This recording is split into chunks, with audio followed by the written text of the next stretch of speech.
This week, Angelo goes head-to-head with The Swarm in his review of Gears of War 4. Mike dives into his Videogame Shoebox and revisits the groundbreaking experience that is Castlevania Symphony of the Night.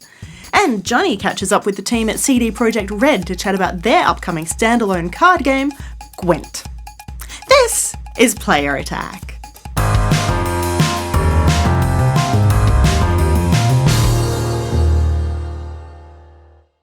Hi, I'm Jessica Citizen, and this week let's kick things off with some VR news as the Oculus Rift is in the headlines again this week.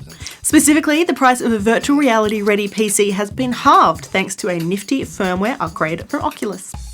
The asynchronous space warp tech works with the existing asynchronous time warp tech to make 45 frames per second feel like 90, which is the desired FPS to avoid nausea.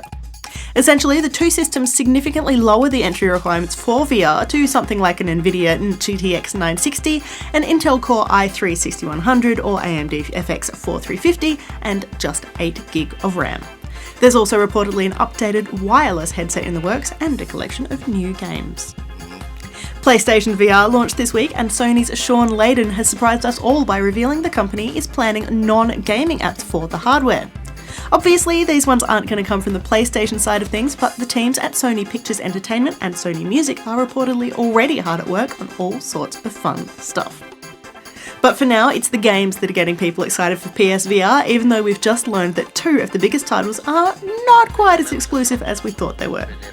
Batman Arkham Asylum has launched alongside the new hardware this week, but if you're not a PlayStation fan, sit tight. It's only a PSVR exclusive until March 2017. We don't yet know which other virtual reality devices will be graced by the Dark Knight, but there are a few to choose from. Similarly, while we knew that Resident Evil 7 was launching on PC, Xbox One and PlayStation 4 next January, we thought the VR side of things would be exclusive to Sony's platform. A new ad campaign, however, shows that's only the case for the first 12 months, and after that, it's anyone's game. If you do want to get in early on that one, the terrifying kitchen demo that spooked so many people at E3 last year is available right now for PSVR.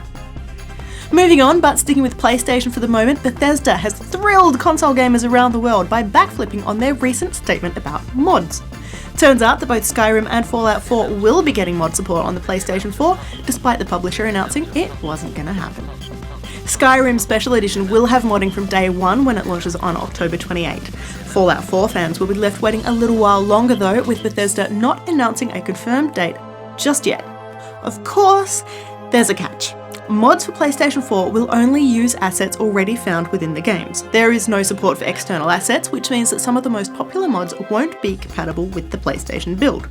That said, dedicated modders are already making some amazing stuff using the things found in-game, so it's still definitely a win.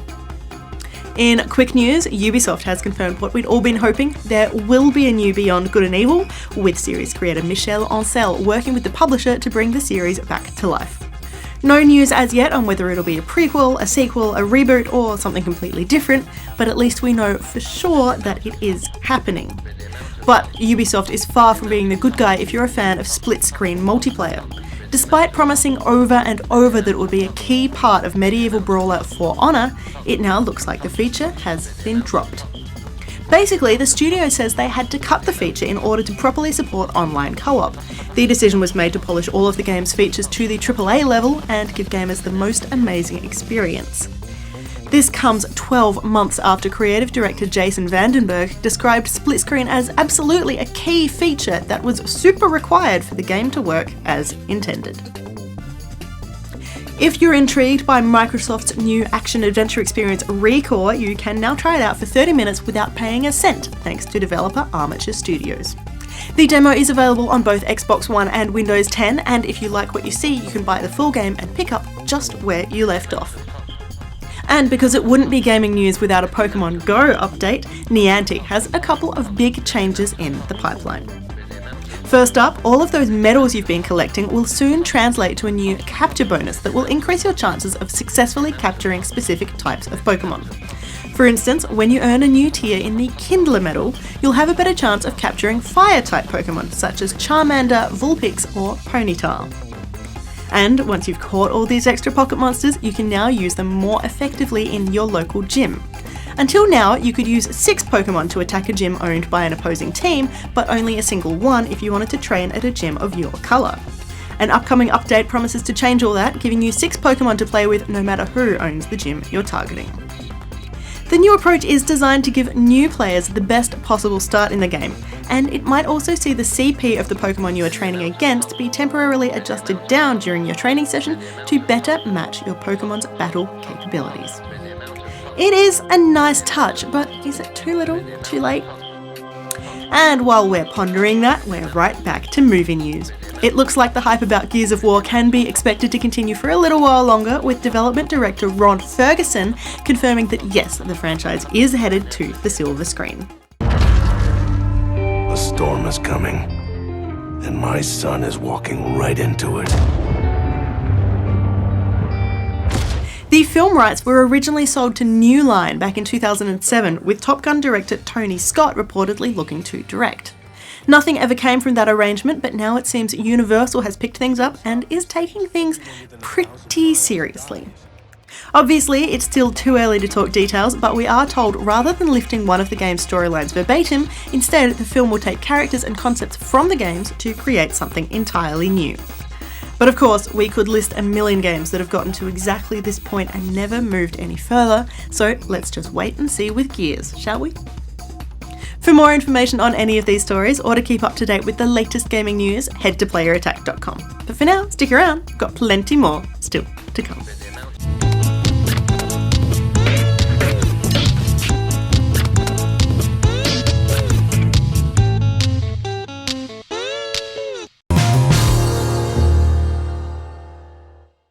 Something that really amazed us after we released Witcher 3 is that in this huge open world, players took a lot of time to just sit down in taverns and play cards.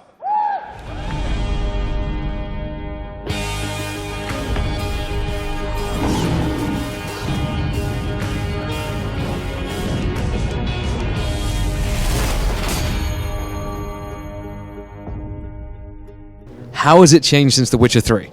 So basically we have to rebuild the game from the scratch, because obviously right now it will be a competitive online multiplayer game. So we had to rebalance all the abilities, we had to add new cards, new mechanics and all of that. We wanted every card to be useful, so we have added every card something new basically. So for example, we have added this ability for Skellige cards that, they are kind of berserkers. So when you bring them back from the graveyard, they become stronger, right? And you can expect a lot of those in the game. I mean, aside for this, we have changed the visuals, we have changed the UI, we have added a lot of cool additions, like now you can see the preview of the card when you pan over it. So I think it's much more user-friendly and intuitive now. That's one of the things I took away from it straight away was, you can look at it and you can see what's happening. Another really cool thing that you were talking about before with the abilities was this synergy you can get with the cards now. Yes, exactly. I mean, because of these new abilities, you have so many new combos that you can, pull off. And, the game has a lot of depth to it now. I mean, it was very cool at The Witcher, but now it's even better, I feel, because, we played at the office a lot. Like all of us, even those that are not directly involved in design, right? And I'm often very surprised at how people, what combos people come up with when they build their decks. So it has a lot of depth to it. And because we play with different elements of the board, like the graveyard, for example, there are a lot of possibilities to come up with interesting mechanics. One of the most striking things about this, though, which was shown in the presentation, was it's not just a multiplayer. There's a single-player campaign which you're directly involved in. Yes, exactly. This is something very special and something very exciting for us, especially for me, since I worked as a lead quest designer on The Witcher 3. So basically, it's something very substantial. Each of the campaigns for the game will be around 10 plus hours of gameplay. So you can expect something very beefy, something very, substantial in nature, and all of that will be fully voice-overed. It will have dialogues, cutscenes, those map exploration, and all kinds of different events you can encounter on the while exploring the game world. We have remade all art for the cards from the scratch, so you might expect huge improvement in those terms in comparison to the Witcher 3 Wild Hunt version of the game. And also we have these gorgeous special cards. I mean, I think we call them premium cards. So you get normal versions of every card and a premium. And the premium, it's basically a 3D version of the card, and they also animate. This is something which I'm also very excited about because I never saw something like this. One of the things was as well, because it's going to be a free-to-play card game, when you start throwing around words like premium, it kind of scares people because they think, I got to pay extra for it. But the premium cards do not cost extra, do they? No, they don't. They are basically, as you buy new card packs, basically you might randomly find the premium cards in them. So it's it's up to you. And basically, we also try to make the card packs very fair, and we do them in a way that basically, when you open a card pack, first of all, you get 3 cards which are rare or better, and you can pick one of those cards, and then the rest of the cards in the card pack are random. So you get 4 random cards and one of your choosing from the 3 that are presented. And I was wondering as well, when you're in the single-player mode, there's a real breadth of story. Like, you wouldn't expect to see that. The one they showed was the little girl that was possessed by a demon. So we can expect real, true Witcher stories that don't all revolve around Geralt, can't we? Yes, definitely. I mean, it's a completely different kind of game. So, as you might expect, you will go through the campaign as a leader of an army, and you will build up your army as you go through it. Every story will be uniquely tailored for the faction that you'll be playing, because they are so much different. And the stories we are telling because of this are also much different. They're still, of course, this is still the Witcher universe, so you might expect the grim and gritty stories we have always been doing. Also the, impactful choices and consequences.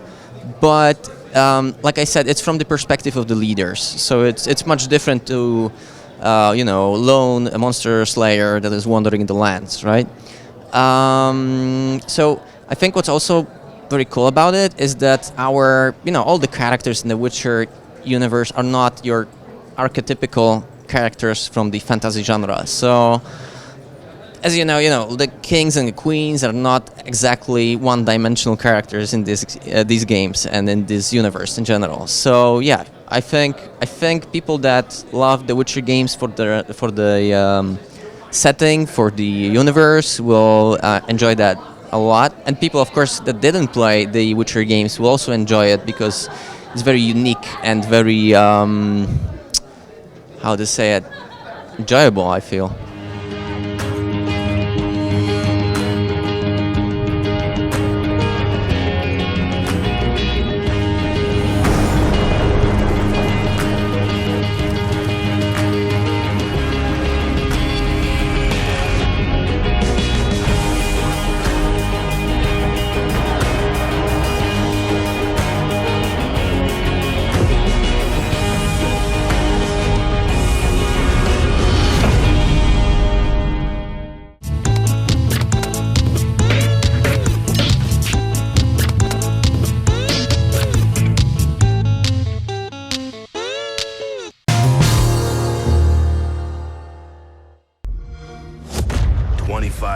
After our world was ripped apart from the inside, we had peace. But then, those we loved were taken. Mom! And everything changed. It's been 5 years since a fully fledged numbered entry to the Gears of War series has chainsawed its way onto consoles. The series is memorable for its ludicrous machismo, stereotyping, and cheesy writing. So it might come as a surprise to hear that Gears of War 4 is neither of those last 2 points, instead going above and beyond the bar the series has already set before it. As of a few years ago, Gears of War has been handballed to a new studio created by Microsoft dedicated to the series called the Coalition. They've taken the best parts of Gears, like slick cover-based gameplay, amazing visuals, over-the-top action, and a strong competitive online experience, and given it new life with a story that isn't completely nonsensical or filled with caricatures. Gears of War 4 is set 25 years after the events of Gears 3, this time featuring Marcus Phoenix's son JD and his two friends Kate and Del. The Locust have been long defeated, and JD and Del are AWOL COG soldiers. This doesn't sit so well with the coalition of governments, and the trio become outlaws known for salvaging and stealing COG technology. Fast forward a few circumstantial events, and the story opens up into a tale of rescue and revenge against a horrific new enemy our heroes dubbed the Swarm. In order to accomplish this mission, JD leads the group to his now older and further begrudged dad, Marcus Phoenix, for support. Fire at will! Main house, go! Gears 4's pacing moves quite organically and believably after the first of 5 acts, which can be considered quite slow and the least interesting. It's here that we're introduced to the secondary enemy threat of the game called the DBs. They're an army of varied robot types, from the smaller, ball-like trackers to the heavier foot soldier DR1s and flying drones called Guardians. With them comes a range of new weapons, with some operating similarly to the original rifles and automatic guns, to new energy rifles and rocket launchers. The real threat of the game, though, are the Swarm, who introduce all new enemy types that completely disrupt the way people have been playing Gears. For example, there's the Pouncer, who leaps atop various points of cover, firing spikes from its tail and becoming quite deadly within close combat. Then there are the Snatchers, who are twice the size but can knock the player down and swallow them into itself, prompting teammates to focus their attention on retrieving their squad mate. While this makes for a great change of pace in the game's campaign, these new enemies really have an impact in the new Horde 3.0. Since Gears 2's release in 2008, the series has been prominently featuring its wave-based online co-op mode. In this next iteration, Horde has been beefed up to include 3 big changes: character classes, gear cards, and a movable defense spawner called the Fabricator. The new classes, Soldier, Engineer, Scout, Sniper, and Heavy, work the way you'd assume, requiring each class to fulfill their named roles. Gear cards, on the other hand, give players the opportunity to complete personal challenges, earning bonuses during waves, and can be bought as microtransactions. And the Fabricator can be moved into any defensible position on the map in order for players to hole up and hold their ground. The Fabricator only works when players have enough credits to purchase certain defenses. For example, a spiked fence will only cost a couple thousand credits, but a Troika turret will cost 10,000. The credits are earned by killing enemies and collecting credit drops before the beginning of the next wave and delivering them back to the Fabricator. This entry to the Gears series is the most vibrant and visually striking experience yet. The seemingly in-engine cutscenes look amazing, and the overall visual design in-game pushes forward the graphical power of the Xbox One. It might not be quite the same level as Uncharted 4, but it's pretty damn close. Okay, this might be a problem. While the game does do its best to improve upon the series' familiar formula, some of its more obvious tropes do remain. A room full of chest-high walls will always tell you that a firefight is about to break out. You use grenades to blow up enemy spawn points. However, the things that makes Gears great are also here. Meat shields, curb stomping, chainsaw executions, active reloads. There's even a great Titanic battle in the game's final act. In fact, Gears 4's final act is probably its best, with the game striking 2 great emotional moments. That said, the campaign's biggest problem is its ending.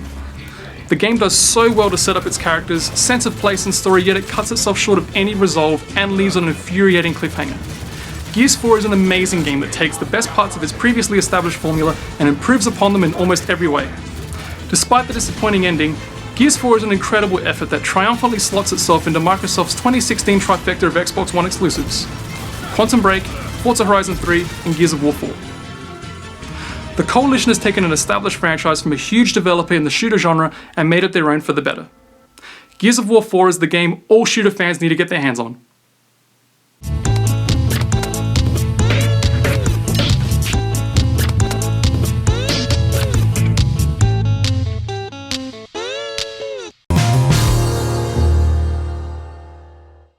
Your words are as empty as your soul. Mankind ill needs a savior such as you. What is a man? A miserable little pile of secrets.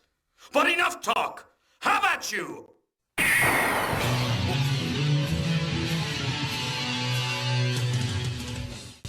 Ladies and gentlemen, boys and girls, welcome back to the Video Game Shoebox.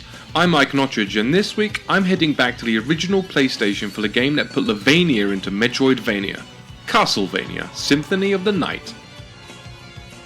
Let's unpack that word for a second for those that don't know before we get started.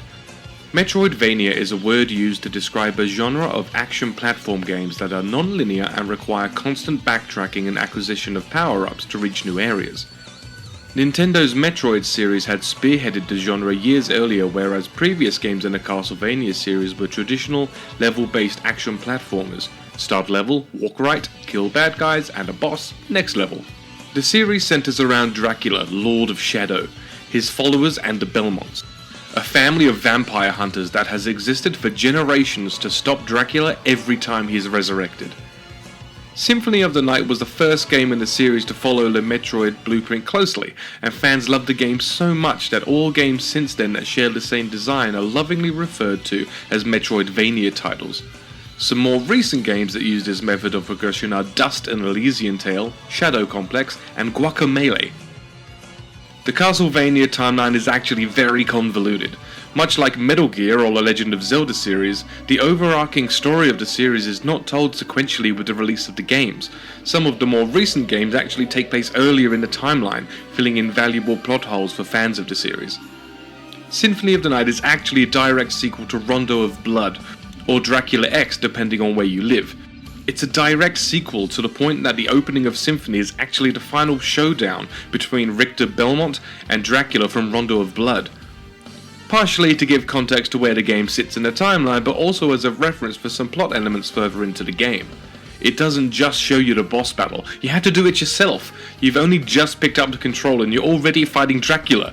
Quite the trial by fire, eh?